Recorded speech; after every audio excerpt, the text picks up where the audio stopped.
por favor. El problema de nuestra Colombia es de que tenemos una producción y un consumo. Usted ve a Alvin Toffler, un teórico y futurólogo, cuando nos habla del cambio y poder. Y él dice que el poder en la década del 60 al 80, el poder emanaba de las armas, del eslogan, un tiempo del M-19 era con las armas al poder. Afortunadamente entendieron que con las armas no se llega al poder. Pero luego vino la época del 80, 90, que aún persiste, que el dinero es poder. Y ahí es donde, por el facilismo, entró el narcotráfico y la corrupción y el clientelismo. Nos olvidamos de que se puede ascender en la sociedad a través de la educación, y por eso hoy estamos hablando de que el poder no tiene el conocimiento. Pero no es cualquier conocimiento, es un conocimiento tecnologizado. Entonces, esa producción que todos sabemos, en Nariño se dice que somos los mayores productores en este momento de cocaína, de coca y cocaína. El problema no está en la coca, en la planta, el problema está en el psicotrópico, en el químico, o sea, en el psicotrópico. Es en donde el kilo en Colombia vale 5 millones de pesos. Y la heroína que sale en la amapola, 8 millones el kilo. Pero en el consumo,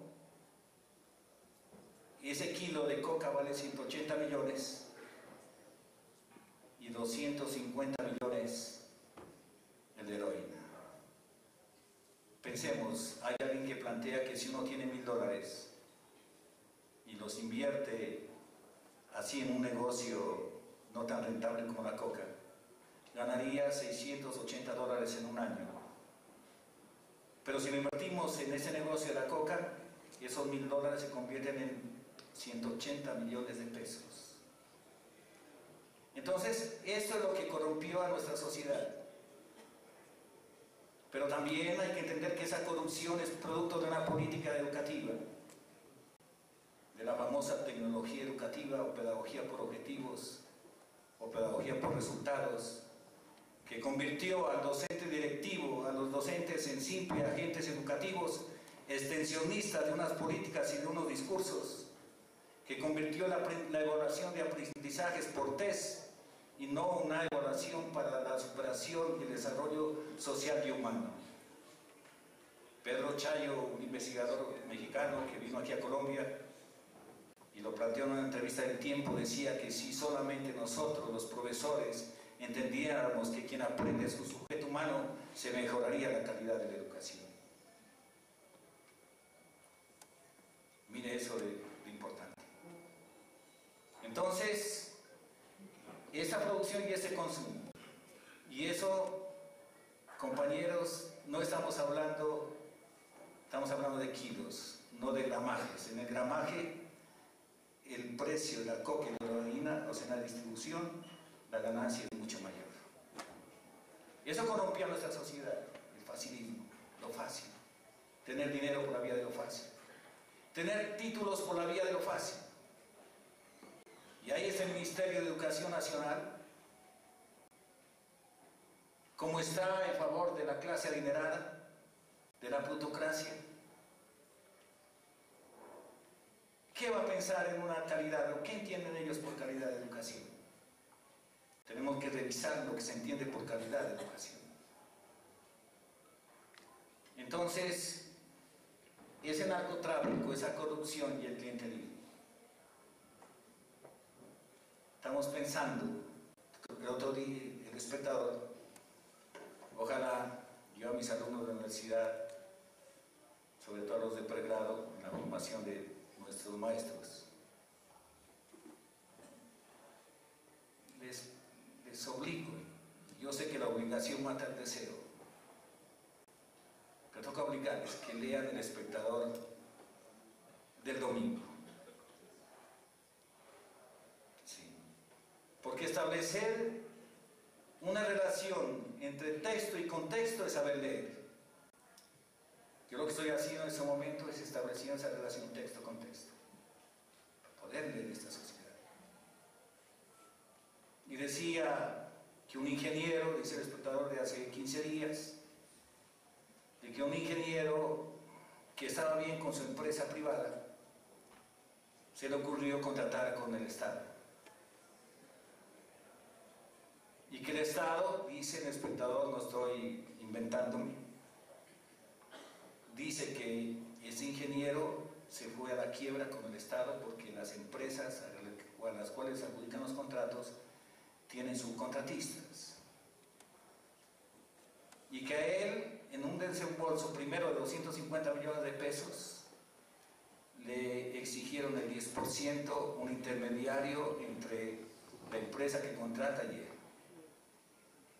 Y luego le fueron pidiendo así 10%, 10%, hasta que el señor se fue a la quiebra y en ese momento admitió su quiebra y no quiere saber nada de contratar con el Estado. Lo fácil. Por eso García Márquez dice que a lo fácil hay que ponerle un gran signo de interrogación. Un gran signo de interrogación. Y esa interrogación tiene que ser: ¿cómo construir la sociedad del posconflicto? ¿Cómo construirla? La guerrilla que llevamos 53 años del movimiento de las FARC, otro tanto los helenos, todavía subsisten los EPLs, ¿sí? Que en un inicio tuvimos cercanías, admiramos a la guerrilla. Ellos querían, desde lo marginal, volverse contrahegemónicos para algún día llegar por las armas al poder.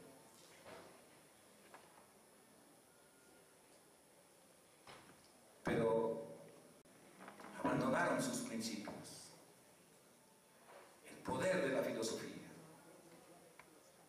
Platón decía que cuando Sócrates hablaba de la república perfecta, ojalá nosotros como directivos docentes luchemos por la república perfecta socrática.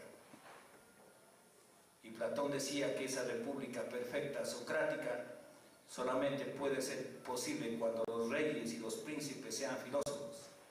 Pero el problema, decía, que esos príncipes y reyes se alejaron del poder de la filosofía. Y la filosofía es para fabricar conceptos, para hacer conceptos. Nosotros, compañeros docentes directivos, tenemos que fabricar un concepto de lo que es la sociedad que tenemos que reconstruir, que es la sociedad del posconflicto. ¿Cómo será la salud, la paz? Usted ve que por ese facilismo, esa corrupción y ese clientelismo, ¿a quién han entregado los restaurantes escolares? Ya los que vienen del Atlántico, de esos departamentos del norte de Colombia, a los cuales los saludamos, saben el gran conflicto que tienen en ese momento los restaurantes escolares. ¿Qué alimento les dan? ¿Qué negocio? Negocio. Ojalá a nuestros niños, desde niños, cuando los niños de Guatemala gritaban la semana pasada, decían lo siguiente: yo tengo 8 años y sé que robar es malo. Ojalá, mire, ahí está la educación política. No se olviden que la política viene de esa palabra hermosa que se llama nosotros. Y nosotros etimológicamente significa el sujeto que sale hacia el otro. Y por eso en ese billetico de 1000, que nos parece que eso no alcanza lógicamente para un poder adquisitivo, pero sí alcanza para explicar cuál es la sociedad contrahegemónica que tenemos que construir. Cuando Gaitán, ahí está, no soy un hombre, soy un pueblo. Ahí está la soberanía nacional, ahí está el país nacional en contra de ese país político. Qué bueno, mire la política, el sujeto que sale hacia los otros. Y eso es lo que tenemos que reconstruir. Por eso, una cosa es ser competente y otra cosa es ser competitivo. Competente es el que es capaz de solidarizarse con el otro, y competitivo es aquel que acaba con el otro. Ojalá, directivos docentes, seamos competentes. Empecemos a intercambiar experiencias, fracasos, triunfos, debilidades, fortalezas. Pero no nos cerremos hacia el individualismo y hacia el egoísmo. Entonces, mire, ese narcotráfico, ¿sí?,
con seguridad aquí en nuestra tierra. Entonces, ese hecho de permanecer, así sea con el frío nuestro, con buenas cobijas, hoteles con calefacción, madrugamos y sentimos que todavía tenemos vida. Esa es la biofilia, ese amor a la vida, ese proyecto educativo institucional biofílico, en donde la evaluación es una construcción social y cambiamos la jaula por el aula. Y el aula no es más que la relación amorosa entre maestros y alumnos. Convertir la escuela en la esfera de lo público,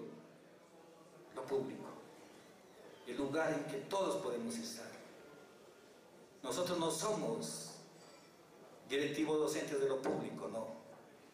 Somos directivos docentes de lo oficial, no de lo público. Lo público hay que entenderlo como privado y oficial. Por eso la plaza pública de Nariño. La plaza de Nariño es un lugar público, en la cual podemos estar los adinerados, la clase media y los marginales. Podemos pasear. Quien atente contra una lámpara del alumbrado público no es que sea tinoso, sino que está atentando contra un bien público que puede servir para viejitos, jóvenes, niños y para ricos y pobres. Entonces, los docentes directivos de la biofilia podemos convertir el aula, y aquí viene, el estudiante tiene dos estados. Un estado boca calle, que es el que genera el ambiente social, y un estado de estudiante, que es la jaula, que es el que genera el ambiente instruccional.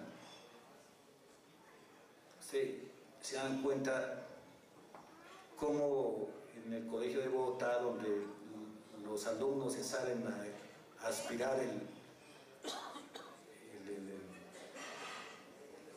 extinguidor, ¿sí? Y que el profesor dice que no se dio cuenta que 20 alumnos faltaban. ¿Qué tipo de profesores? Ese no es profesor, es un docente.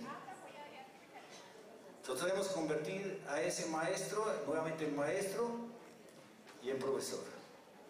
Vuelvo y repito, el profesor es el que tiene una fe en su profesión, en su proyecto, en su biofilia, el que tiene un sueño social, crecer, la pedagogía. La pedagogía. Entonces, el estado boca calle, ese se lo construye en la vida cotidiana. Y la vida cotidiana del estudiante es el recreo. A mí me han preguntado que si ampliamos a la jornada completa, o sea, la jornada única, ¿qué beneficios tendría? Yo digo, si la institución educativa la convertimos en un ambiente social, donde el alumno sea tratado como sujeto, como persona, donde respetemos e impulsemos la vida, la biofilia, el aula, lo cotidiano lo metamos al aula, qué bello esa ampliación. Pero si seguimos como el ambiente instruccional, violando la constitución política de nuestro país, si seguimos con la jaula, el alumno como individuo o como simple objeto, qué peligro esa ampliación de jornada única y jornada completa. Sigamos. Entonces, por ese lado de ambiente social, somos intelectuales transformadores. Transformamos el espacio en un lugar donde la vida sea posible. Y por el ambiente instruccional, el intelectual es un reproductor y contestatario. La teoría de la reproducción, la educación hipotecada a la cultura hegemónica.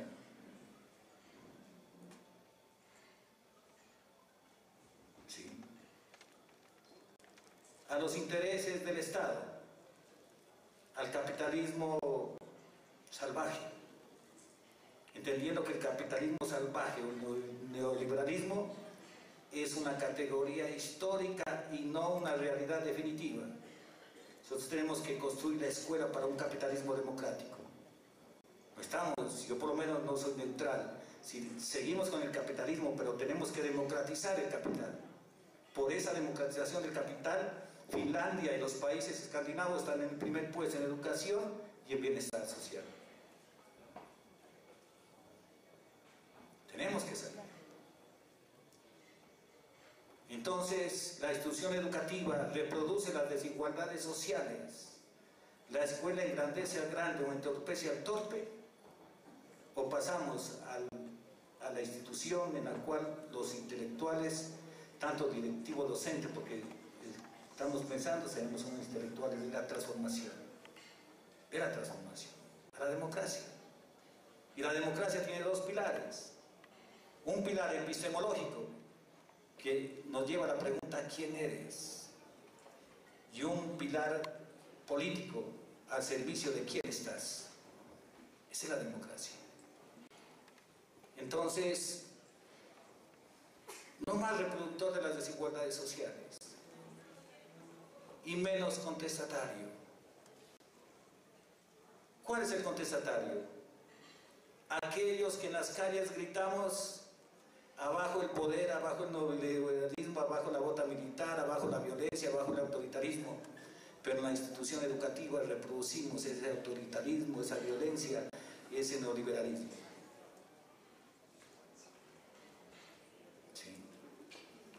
Entonces, sigamos.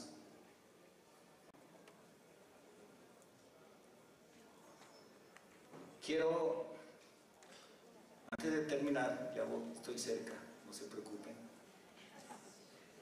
Un poquito de agua. Quiero decirles que recordemos siempre esas palabras, o no palabras, sino ese hermoso poema de Antonio Machado, pero como práctica pedagógica, no como práctica docente, ¿sí? Como práctica pedagógica, Antonio Machado dice: caminante no hay camino, se hace camino al andar se hace camino para no volver la vista atrás. Caminante no hay camino, solo estelas en la mar. Si esta pequeña contribución nos lleva a ser intelectuales transformadores, desde la institución educativa iremos formando la nueva sociedad del posconflicto, que no es más que trabajo, empleo, salud, bienestar y tanta cosa. Y esa sociedad, ojo, nosotros los docentes directivos ni los maestros podemos caer en el pedagogismo, o sea, en la política ingenua. Nosotros los maestros no vamos a hacer ninguna revolución social, ninguna revolución social. Nuestro compromiso es formar niñez y juventud con un pensamiento crítico, creativo, para que ellos sean los ciudadanos críticos y ellos transforman el país. ¿Nosotros qué vamos a hacer? Somos parte de la sociedad civil y con esos alumnos como ciudadanos tenemos que reconstruir, y vamos como sociedad civil a la dirección ya no de la plutocracia, sino de la democracia, que todos los sectores sociales lleguemos a la dirección del Estado. Entonces,